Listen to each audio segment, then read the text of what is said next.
Bonjour à tous, j'espère que tout va bien et vos proches vont bien.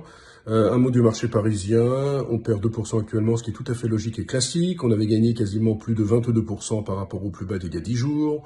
Et donc, les investisseurs reprennent leur souffle après cette très belle envolée. À noter que les entreprises continuent à avertir sur leur chiffre d'affaires, sur leurs résultats. Ce matin, c'est au tour de Legrand, de Suez ou encore de Rexel, et ça va bientôt, et ça va bien sûr, continuer dans les prochains jours, dans les prochaines semaines. À noter aujourd'hui qu'il y a un chiffre important, c'est les demandes d'indemnité chômage, c'est un chiffre hebdomadaire. Il sera publié en début d'après-midi. Il devrait montrer une envolée des demandes d'indemnité chômage aux États-Unis. On a en général une moyenne entre 220 et 230 000 par semaine. Là, on pourrait avoir des chiffres entre 2 millions et 4 millions. C'est extrêmement difficile d'avoir des prévisions parce que, en termes de prévisions, il faut dire que les analyses sont complètement coulées. J'ai discuté avec beaucoup d'analystes hier. Ils ont beaucoup de mal à ajuster leur modèle de prévision, leur modèle de valorisation, étant donné que nous sommes dans le flou le plus complet quant à la période du confinement. Le confinement, justement, il y a des chiffres qui sortent.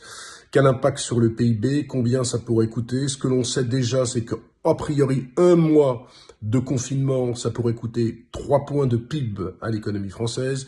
Si on passe à 2 mois de confinement, on pourrait parler de 6 points de PIB. Vous voyez, les effets ne sont pas neutres, les effets sont même négatifs. Nous allons être en récession. Reste à savoir comment nous sortirons de cette fameuse récession. Courbe en U, courbe en L, courbe en V. Toutes les hypothèses sont mises sur la table. Pour l'instant, ce qu'il faut faire sur le marché, c'est être extrêmement flexible, garder votre calme. Vraiment, si vous investissez, c'est pour faire des coups de très court terme. Et encore sur une valeur, vous ne mettez pas plus de 2 à 3% de vos encours sur une valeur. Il ne s'agit pas de faire n'importe quoi sur les marchés. Un mot de l'or, ça se tient plutôt pas mal après la forte envolée des derniers jours. On est autour des 1606, 1610 $. Voilà, excellente journée à tous, de la santé, évidemment pour vos proches. C'est vraiment ce qu'on peut vous souhaiter de mieux actuellement. Très bonne journée à tous.